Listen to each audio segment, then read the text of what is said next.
اهلا بيكم في حلقه جديده من لازم مات شو. الحقيقه سر السعاده الغامره اللي انا فيها نبره صوتي ديت ان انا قريت خبر جميل جدا عجبني يعني، وحبيت ان انا اعمل عشانه حلقه لان الخبر ده بجد ما يتفوتش، ما ينفعش يتفوت. وهو ايه بقى؟ استنى هقول لكم الخبر. الخبر اللي قريته من على جريده الدستور بيقول بالصور: اينار اول تابلت مصري 100% من مصانع بنا. أعلن رئيس هيئة تنمية صناعات التكنولوجيا المعلومات المهندس ياسر القاضي اليوم الخميس عن صناعة أول تابلت مصري 100% من إنتاج مصانع بنها. وقال القاضي إن الجهاز يحمل ماركة وعلامة مسجلة تحت اسم إينار، وأكد أن عملية الحصول على اسم تجاري وماركة مصرية لم تكن عملية سهلة، ولكنه فخور بإطلاق التابلت الذي قام بعرض منتج منه على الحضور خلال المؤتمر الذي لا تزال وقائعه جارية حتى الآن. الآن ده اللي هو الخميس يعني.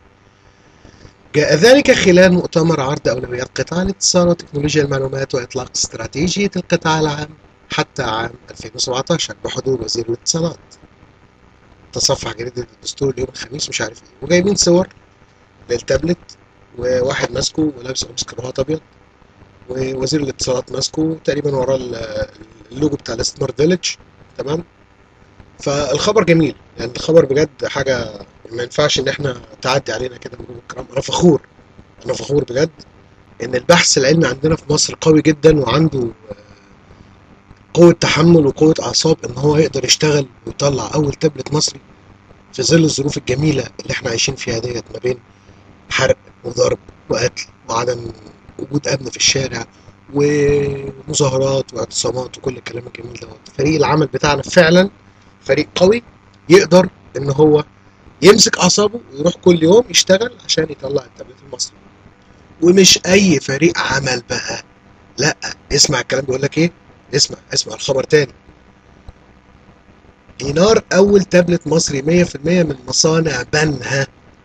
فريق عمل بنها، شركة بنها للالكترونيات، عمل اول تابلت مصري. حد فيكم سمع عن شركة بنها دي قبل كده غير في الكمبيوتر اللي كنتوا بتستلموه في المدرسة؟ مش بتستلموه يعني، بتقعدوا عليه في المدرسة، اللي هو انتوا ابتديتوا تعرفوه وانتوا مثلا في اولى ثانوي او ثالثه ثانوي، لان هي دي فتره ظهور الاختراع بتاع الكمبيوتر ده في المدارس، اللي احنا كنا بنخش جوه عشان نتعلم على الدوس والفيجوال بيزك بالعافيه، والاجهزه ساعات ما كانتش بتشتغل. ده انتاج شركه بنها. شركه بنها دي هتعمل تابلت. طيب انا هقتنع ان شركه بنها هتعمل تابلت، ماشي، مفيش مشاكل. حد فيكم بص على الويب سايت بتاع شركه بنها؟ الويب سايت بتاع شركه، انا اول ما سمعت الخبر انا اللي لفت نظري بصراحه شركه بنها. انا عايز اعرف شركه بنها ديت عملت، قلت بقى يمكن شركه بنها ديت شغاله بتصدر ولا حاجه واحنا مش عارفين بقى. خش ابص.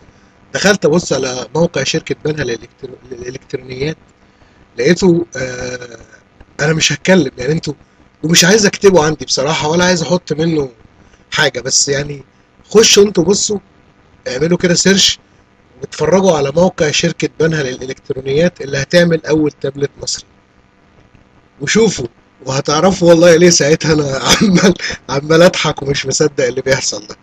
يعني اللي عايز يكذب يعني يختار حاجة معقولة. يعني احنا خلاص حلينا كل المشاكل اللي عندنا، والعيش موجود وفي أمن في الشارع ومحدش بيتخطف، وسلمنا على الوحدة الوطنية، والخناقات والزحمة والتكاتك والمواصلات والمترو. تابلت مصري مين اللي عايزين يعملوه ده؟ يعني ايه التابلت مصري؟ ايه فايدته دلوقتي في الحياة؟ انا مش فاهم. هيعمل ايه التابلت المصري لحياة المواطن المصري اللي مش مهتم بالتابلت اساسا؟ ده اذا كنا يا جدعان انتوا بتتكلموا ازاي؟ هو انتوا فاكرين ان احنا للدرجه دي نسانيس يعني؟ مش للدرجه دي يعني، في ناس برضو بتفهم في الموضوع. لو البلد كلها نسانيس، في ناس تانية عندها مخ تفكر بأمه، تعرف ان احنا لحد النهارده مش عارفين نحل مشكلة الكهرباء اللي بتقطع. هنعمل تابلت؟ هو اي كلام، اي حد بيقول اي حاجة في اي وقت. خلاص قشطة، يعني المفروض ان احنا نسمع الكلام ده. هي مصر هتعمل اول تابلت؟ طب بطلوا قطع نور الاول وبعد كده فكروا في التابلت. ده ايه ده؟ ايه يا جدعان الناس دي بتفكر ازاي؟ شركة بنا، صحيح، شركة بنا. ده احنا ما بنصنعش حجارة قلم، احنا بنستورد الحجاره القلم انتوا متخيلين بجد والله فعلا؟ احنا بنستورد الحجاره القلم من الصين. احنا بنستورد لعب الاطفال من الصين. تابلت ايه اللي هنعمله؟ احنا هنصيع. تابلت. شركه بنها وتابلت ما ينفعش، ما يجوش الاثنين في جمله واحده يعني، ما تركبش. زي كده لما اجي اقول لك معلش عشان خاطري بس ممكن تحل لي المساله اللي في كتاب القراءه، ما تركبش. هي كده في حاجات ما تركبش. بنها وتابلت ما ينفعش. ما ينفعش. ما ينفعش. ما ينفعش. تابلت ايه؟ يعني انا اللي فكر حتى ان هو يقول الخبر ده عشان يكسب الناس في صف الانجازات الكبيره الكتيره الخطيره الجميله اللي بتعملها الحكومه، من اول طبعا صور الرغيف اللي هو ابو 35 قرش دلوقتي ده لو انت حبيت تجيبه من الفرن، لحد التابلت المصري. والانجازات طبعا ديت ما حدش يقدر يختلف عليها، لاننا كلنا حاسينها ولمسينها وعايشين معاها كل يوم. كلنا عايشين معاها، هما اللي مش عايشين معاها.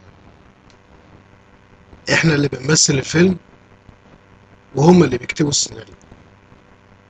وهفضل اقولها، اللي عايز يموت عشان خاطر حد يا ريت يروح ينتحر، بلاش عشان يموت حد معاه. اللي هيموته ده هو مش عايز يموت، وانتوا الاتنين ما اخترتوش. ومبروك عليكم اول تابلت مصري من صناعة شركة بنها.